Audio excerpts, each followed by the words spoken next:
የሻዕቢያና ትግራይ ከፍተኛ ጀነራሎች ፊት ለፊት ተገናኝተው መምከራቸውን የሻዕቢያ ምንጮች አረጋገጡ። ጀነራል ምግበይ፣ ጀነራል ፍስሐ ማንጁስ ከህወሓት በኩል፣ ጀነራል ፊሊጶስ ደግሞ ከሻዕቢያ በኩል በስብሰባው መሳተፋቸው ታውቋል። የስብሰባው ዝርዝር አጀንዳም ታውቋል። በሌላ በኩል ሻዕቢያ በአስመራ ዲፕሎማቶችን ሰብስቦ የኢትዮጵያ ጦር በከፍተኛ ሁኔታ ወደ ድንበር እየተጠጋ ነው ሲል ከሷል። ታደምጡታላችሁ።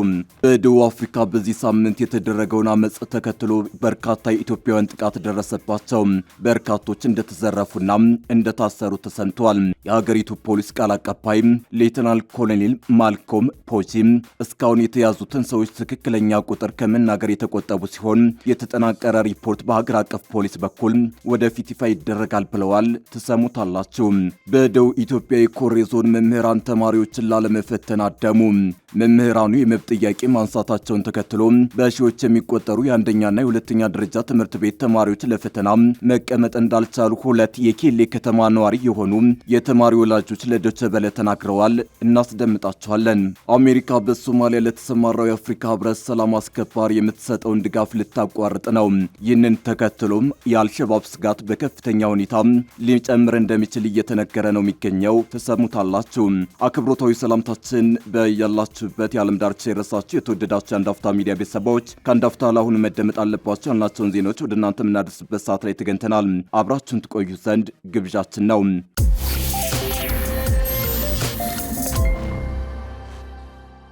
የሻዕቢያና ትግራይ ከፍተኛ ጀነራሎች ፊት ለፊት ተገናኝተው መምከራቸውን የሻዕቢያ ምንጮች አረጋገጡ።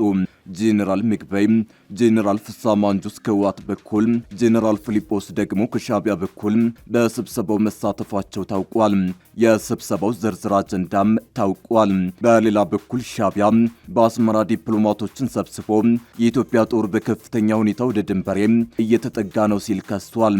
በኢትዮጵያ አማጺ ኃይሎችን ከማስታጠቅ አልፎ እስከ ራያ ድረስ ዘልቆ ገብቷል የሚባልለት ሻዕቢያ ከሰሞኑ ዲፕሎማቶችን ጠርቶ ተከብቤያለሁ ብሏል። ከቀናት በፊት መቀመጫቸውን አስመራ ያደረጉ ዲፕሎማቶችን የሰበሰበ ሲሆን በተከሰሰበት ከባድ የሰብአዊ መብት ጥሰት ዙሪያ ማብራሪያ ሰጥቷል።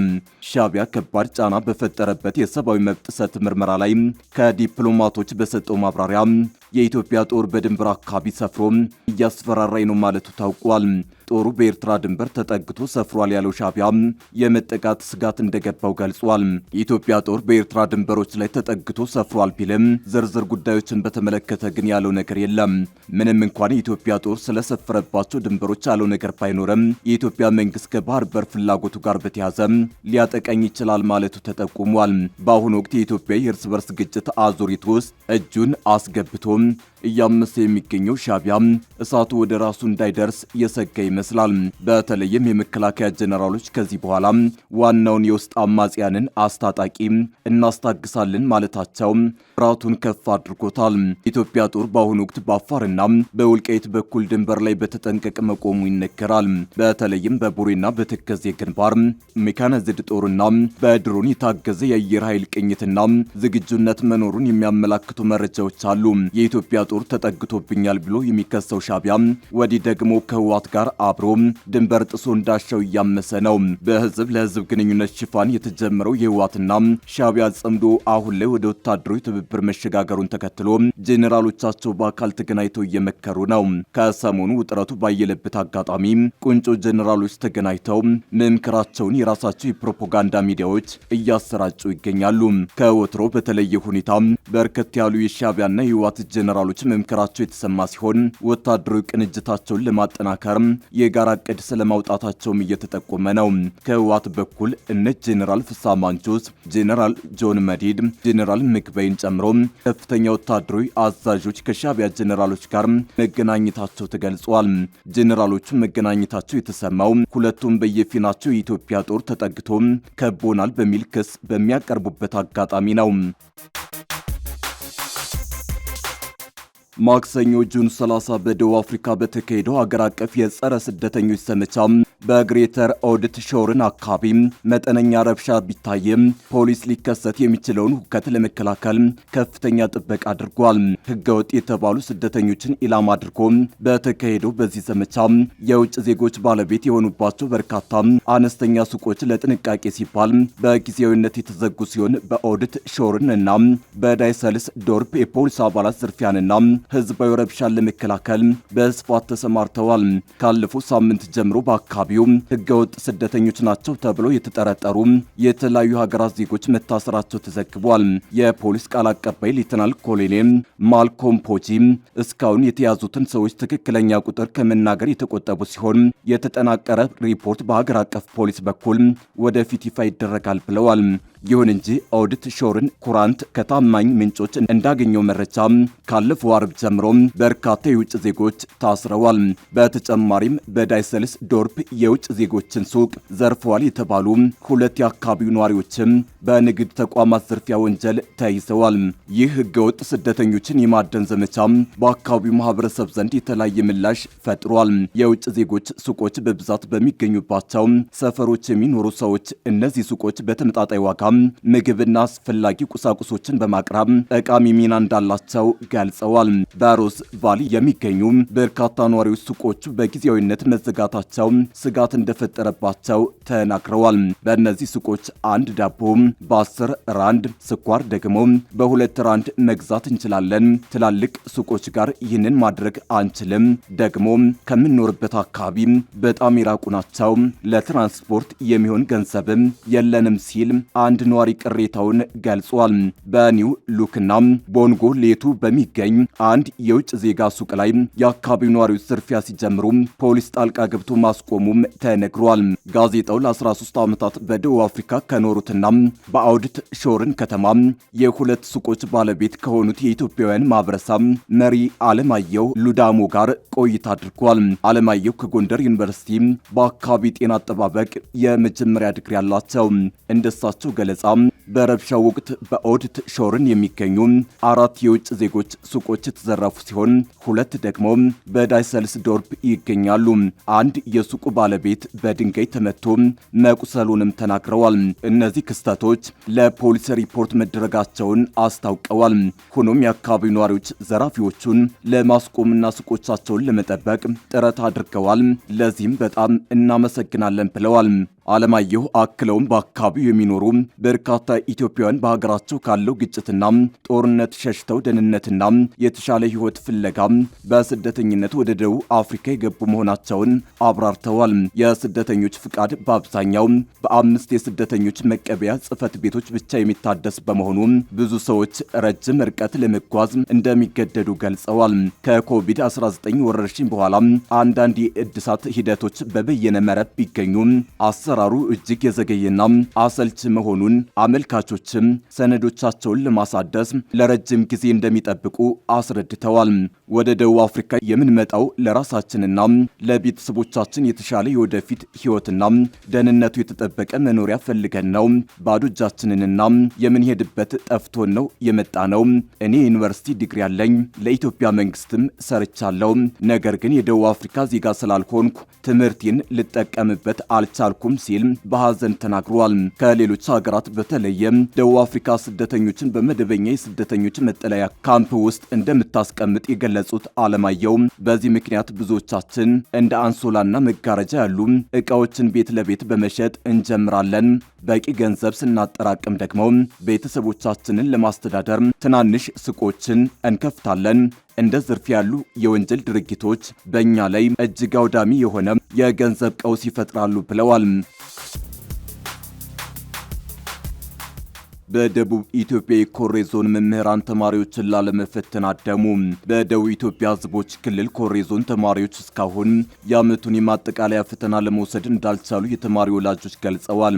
ፈተናው ሊሰጥ ያልቻለው መንግስት የኑሮ ውድነትን ለመደጎም ያደረገው ውዝፍ የደሞዝ ጭማሪ በተሟላ ሁኔታ አልተከፈለንም ያሉ መምህራን ወደ ትምህርት ቤት ሳይመጡ በመቅረታቸው ነው።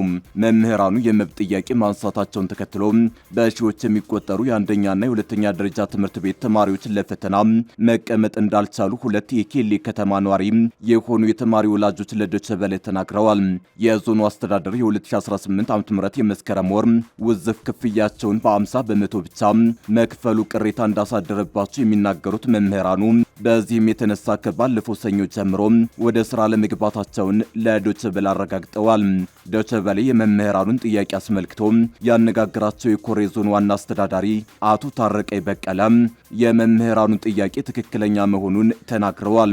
የዞኑ አስተዳደር በተለያየ አግባብ ካገኘው በጀት ለጉዳዩ ቅድሚያ በመስጠት መምህራንን ጨምሮ ለሁሉም የመንግስት ሰራተኞች እየከፈለ መቆየቱን የተናገሩት አቶ ታረቀይ ነገር ግን አሁን ባጋጠመው የበጀት እጥረት የተነሳ የመስከረም ወር ውዝፍ ክፍያን ሙሉ በሙሉ ወይም 100% መክፈል እንዳልተቻለ ገልጸዋል። ቀሪውን 50 በመቶ ለመክፈል ዞኑ የተለያዩ አማራጮችን እየፈለገ እንደሚገኝ የጠቀሱት ዋና አስተዳዳሪው ነገር ግን የፌዴራል መንግስት የመስከረም ወር ውዝፍ ክፍያ ገንዘብ ልኮ እያለ የዞኑ አስተዳደር ለሌላ ዓላማ አውሏል የሚል የተሳሳተ ሐሳብ አለ።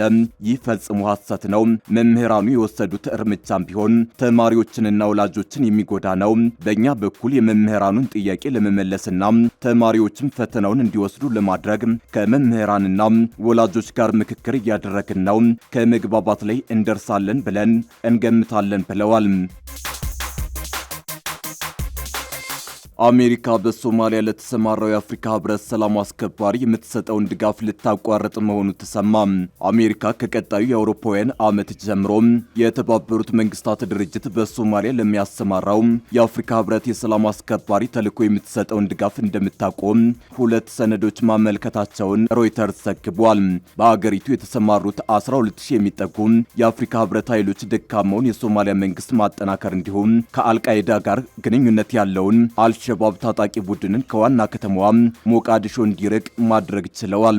ከተለያዩ የአፍሪካ ሀገራት የተውጣጡ አባላትን ያሉት የአፍሪካ ህብረት የሶማሌ ድጋፍና የማረጋጋት ተልዕኮ አስፈላጊ የሆኑ የምግብ፣ የውሃ፣ የነዳጅ፣ የሕክምናና የትራንስፖርት አቅርቦትን በአብዛኛው የሚያገኘው በተባበሩት መንግስታት በኩል ነው። በፕሬዝዳንት ትራምፕ የሚመራው የአሜሪካ አስተዳደር በሞቃዲሾ በሚገኘው የሶማሊያ መንግስት ደስተኛ ለመሆኑን ሲገልጽ ቆይቷል። ለዚህም በምክንያትነት የሚጠቀሰው የሶማሊያ መንግስት ለዓመታት ዓለም አቀፋዊ ድጋፍ ቢሰጠውም ታጣቂዎችን ከማሸነፍ ይልቅ በውስጣዊ ፖለቲካዊ ውዝግብ ተጠምዷል የሚል ግምገማን በማስቀመጡ ነው። ሮይተርስ ተመለከትኩት ያለው ዲፕሎማሲያዊ ሰነድ እንደሚለው አሜሪካ አጠቃላይ በጀቱ $500 ሚሊዮን የሆነው ተልዕኮውን ለሚደግፈው የመንግስታቱ ድርጅት የሞቃዲሾ ጽህፈት ቤት ከዚህ ዓመት በኋላ ድጋፍ እንደማትሰጥ ለአፍሪካ ህብረት አሳውቃለች። የአሜሪካ የውጭ ጉዳይ መስሪያ ቤት ቃል አቀባይ ሀገራቸው ከዚህ በኋላ የአፍሪካ ህብረት ተልዕኮውን የሚያግዘውን የተባበሩት መንግስታት አካል እንደማትረዳ ለሮይተርስ አረጋግጠዋል። አሜሪካ ወደ $2 ቢሊዮን የሚጠጋ ገንዘብ ስትሰጥ ብትቆይም ሶማሊያ አልሸባብን ማዳከምና መቆጣጠር ወይንም ደህንነቷን በራሷ መቆጣጠር አልቻለችም በማለት ድጋፉን ለአሜሪካ ጥቅም ተጨባጭና ቀጥተኛ እንድምታ ወዳላቸው ጉዳዮች እንደምታዞር ቃል አቀባዩ ተናግረዋል። አሜሪካ የአፍሪካ ህብረት በሶማሊያ ውስጥ ያለውን የተልዕኮ ጊዜን ለማራዘም በመንግስታቱ ድርጅት የጸጥታው ምክር ቤት የሚቀርበውን ሐሳብ እንደማትቃወም የአቅርቦትና ሌሎች ድጋፎችን ግን እንደማትደግፍ ገልጻለች። ባለፈው የአውሮፓውያኑ ዓመት የተልዕኮ በጀት $190 ሚሊዮን የነበረ ሲሆን ከፍተኛ ጥረት አጋጥሞት ገንዘቡን ለማሟላት ከባድ ፈተና ውስጥ ነበር። ይህንን ለመቋቋም ከተልዕኮ በጀት 3/4ኛው በተባበሩት መንግስታት እንዲሸፈን የቀረበውን ሐሳብ አሜሪካ ውድቅ ማድረጓ አይዘነጋም። ሐሙስ ዕለት የአፍሪካ ህብረት ኮሚሽን የአሜሪካንን ውሳኔ በተመለከተ ለሰላምና ደህንነት ምክር ቤት አባላቱ የሚገልጽ ደብዳቤ ለአባል ሀገራቱ ጽፏል። ውሳኔው የሶማሊያ ተልዕኮ አጠቃላይ እንቅስቃሴ ላይ ከፍተኛ ተጽዕኖ እንደሚኖረውም አስታውቋል። የሶማሊያ መከላከያ ሚኒስቴር፣ የአሜሪካ መከላከያ መስሪያ ቤት፣ የመንግስታቱ ድርጅት የሶማሊያና የአፍሪካ ህብረት ስለ ውሳኔው ከሮይተርስ ለቀረበላቸው ጥያቄ ምላሽ አልሰጡም።